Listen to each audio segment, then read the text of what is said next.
Hey guys, wanted to go ahead and do a review of the Tangzu HBB Wu Heyday. Funny name. Comes in a box like this, and they give you actually quite a bit of tips. And I thought that was cool how they have it all lined up like that. And you also get a box here, things like that. So yeah, I'm just going to give you my overall impressions and to go from there.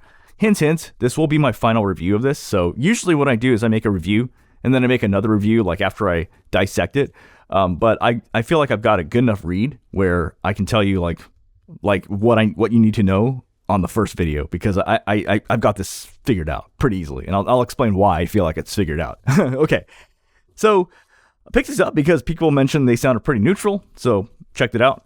I had to do a lot of test tip rolling, but eventually I settled on the bass boost ear tips stock. All right, so this is the blue one, and so the first song I always do, and you'll notice this about my channel, is that the songs I use are the same songs. It's just because it's like reference tracks, and it's usually snippets of the songs.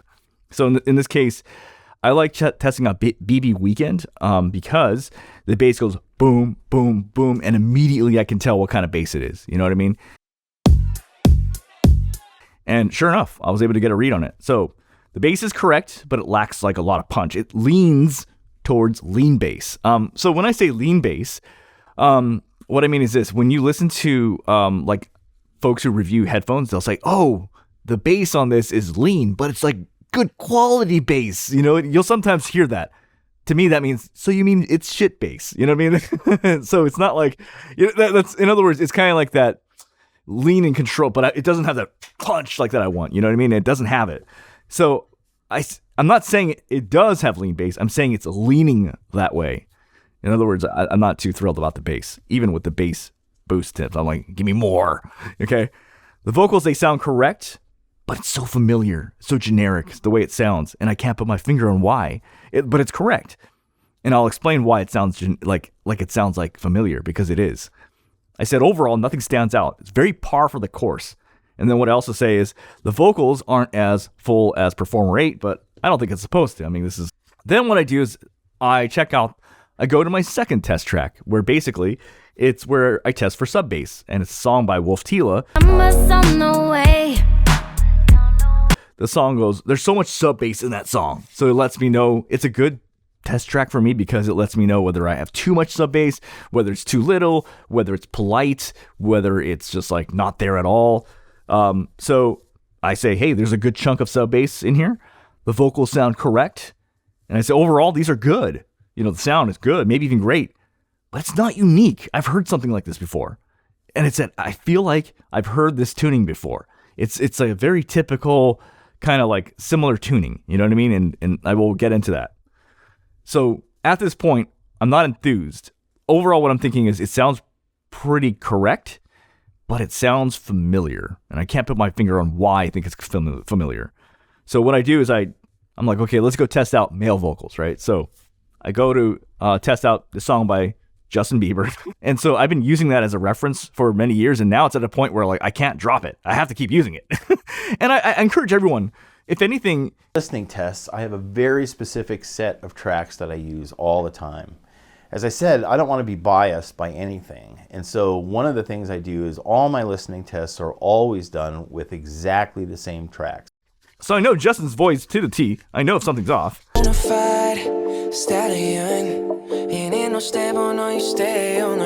And yeah, sure enough, he sounds slightly synthetic, slightly higher pitched, about 10% thinner compared to my JBL 305s at my desk. Subtle differences, but it's noticeable. What I'm saying is, like, you wouldn't really be able to tell, but I can tell because I've heard this song like hundreds of times. Just like I know, like, yeah, you sound thinner and you sound a little bit more synthetic. Then it hits me like a book. You know what this reminds me of? This reminds me, it's like a worse Tanchjim Origin. It's like it kind of goes in the same vein, you know, the same style as the Tanchjim Origin, but it's like worse. It's like, and so what I do is like, I gotta pop on the Tanchjim Origin. So I wear the Tanchjim Origin. I swap it to the Tanchjim Origin. And I'm like, immediately, dude, the Origin is more natural. It's better low end. It's more comfortable. The Origin just beats the Heyday outright. But they are within the same style. You know what I mean? It's like undeniable. They're undeniably within the same style. As in, like, because there's other things that sound way different. Like, so for example, the Performer 8 sounds different. You can't even compare these two. Like, they're not even comparable.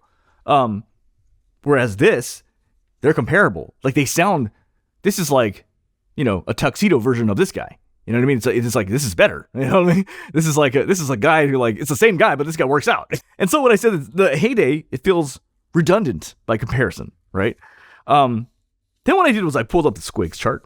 And sure enough, they're like the same, except the Tanchim Origin just has a little bit more bass, and just like the Tanchim Origin is just like better.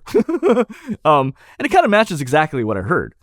And so I said both are similar in tuning, but the Origin has more low ends. It's better overall balance, but it also has things you can't see on the graph. It's just better. So I say the Heyday is fine, but I don't really feel compelled to keep testing. But I still have to finish the tests. But I mean, I know right off the bat, like, this is going back to Whole Foods. Nothing wrong with this. It's just that I have something similar, so it's redundant, and this is better. So I'd rather just keep this.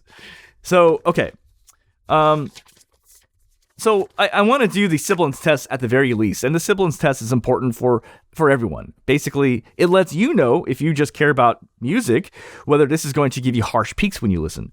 And then it lets you know, if you want to use this for critical editing, whether it's good for, editing voiceover, editing mixes. So what I do is there's this track of Mariah Carey where she's pretty sibilant. Gotta go somewhere, so can we make this quick?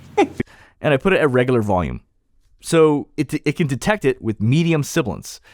As in, like, you can tell, like, hey, there's sibilance there.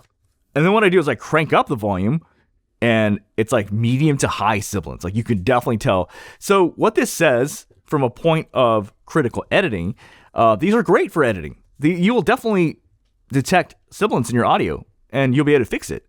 What this means as a enjoyer, this is bad for you, because that means if you crank up the volume, everything's going to sound harsh and peaky.